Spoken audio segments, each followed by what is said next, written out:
मरहबा collection mall, readymade कपड़ों का भरपूर खजाना, jeans pant, T shirt, cargo pant, night pant, बच्चे और बच्चियों के लिए अच्छे खूबसूरत और उम्दा ड्रेस। पता याद रखे, जम्मू।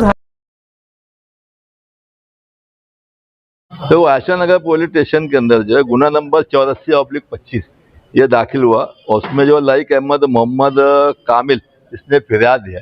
फिरियाद में ऐसा दिया उसने कि 3-4 महीना पहले पीछे थोड़ा वो उसमें घरेलू कुछ तनाज़ा हुआ था आपस में वो लोग का। बाद में वो लोग का मामला हल हो गया था। अभी कल की बात जो है तो उसमें बच्चों के ऊपर से थोड़ा तनाज़ा हुआ और तनाज़ा हुआ उस पर तो ये लोग की मारपीट हुई। बाद में वो लोग पुलिस का ऐसा बोलना है कि वहाँ पे फायरिंग वगैरह की, मेहताब वहाँ पर आया और फायरिंग वगैरह की, जबकि ऐसा कुछ भी नहीं है। और उसमें जो है पुलिस कस्टडी जो है 5-6 तारीख तक का पुलिस कस्टडी दी गई है। एक्चुअली जो है कल इसमें जो गुना का जो वक्त दिया है 10:30 से 11 बजे का जो टाइम दिया हुआ है, वो जो टाइम पे जो था तो मेहताब अली शौकत अली जो मेहताब दादा, उसको मेहताब दादा ऐसा पुलिस का बोलना है, दादा नहीं है ना, मैं अपनी तरफ से नहीं बोल रहा।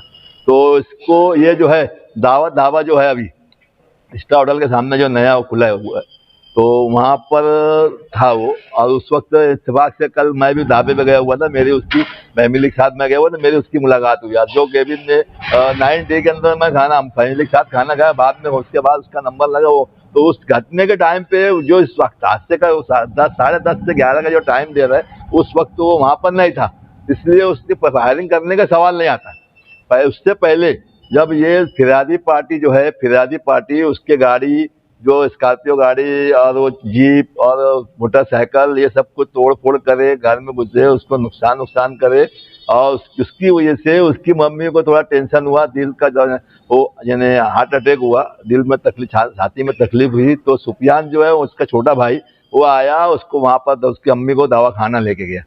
तो उस बुनियाद के ऊपर ये थोड़ा वहाँ पर ज़्यादा तनाज़ा हुआ, थोड़ा झपटा हुआ। बाकी उसमें फायरिंग वगैरह का जो मामला है, ये सब का मामला ऐसा कुछ भी नेताब की तरफ से ऐसा कुछ भी नहीं हुआ है। उसके अंदर जो है कारतूस है, जगह पे खाली रिकामी कारतूस वगैरह जब्त करे गए उसमें। और फिर बाद में नेताब को जो अरेस्ट करने के बाद उसके अलग से 2 कट्टा जब्त बताया गया है, जबकि ऐसा कुछ भी नहीं है। जब उसको 40 गांव फाटक पे से उसको अरेस्ट करे और उसको पंचनामा जो है रिकवरी पंचनामा दूसरी जगह से बताया गया।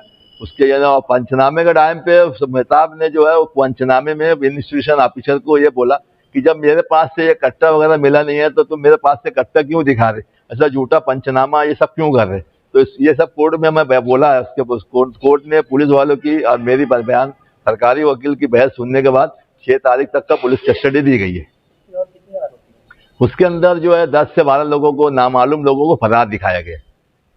जो गाड़ी आपने बताया कि फरियादी की तरफ से तोड़ी हुई है, हाँ, उस गाड़ी के अंदर तलवार और ये वगैरह तो ये जो है ये तो मैं वीडियो देखा आप लोग का गल जो है जिस वक्त हादसा हुआ था, ये सोशल मीडिया पे ये वीडियो आई थी, तो वीडियो का मैं कोर्ट में जिक्र किया कि कोर्ट पुलिस वाला जो है इन्वेस्टिगेशन ऑफिसर जो है कोर्ट में बोला कि इसमें जो है कुछ लोग तलवार है और चापड़ वगैरह लेके वहाँ पर थे।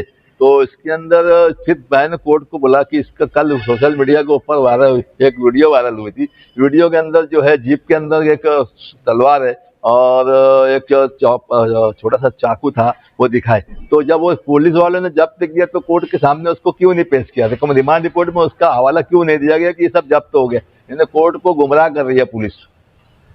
और दूसरी चीज ये कि जब इतना नुकसान है ये लोग सामने वाले मुमताज का और उसके भाई का, उसके घर वालों का भी हुआ, उसकी मम्मी को जो इसकी वजह से टेंशन हुआ, अटैक आया, तो उसकी एफआईआर क्यों नहीं ली गई, उसकी एफआईआर लेना चाहिए। सर जैसे आपने कहा कि ये मौजूद नहीं थे, फायर नहीं किया, तो पुलिस ने जो रिकवर किए हाँ, तो वो तो वहाँ पड़ी हुई थी, अब वो किसकी थी क्या थी उसके ऊपर ठस्सा उस्सा वो स्पॉट पे, ऐसा पुलिस का बोलना है। खाली यानी रेकामी पुंगी जो है ना, फायर होने के बाद जो उसकी खाली फोड़ रहता वो वहाँ उसको मिला।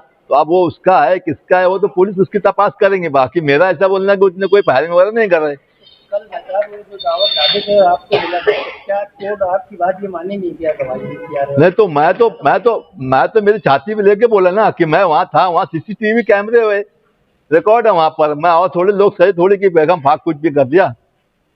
क्राइम होने के बाद भी नहीं, क्राइम कब हुआ क्या हुआ मुझे ये सब नहीं मालूम। जो पुलिस ने टाइमिंग दी है वो टाइमिंग के ऊपर उस वक्त वो दावत दावे पे था। ठीक है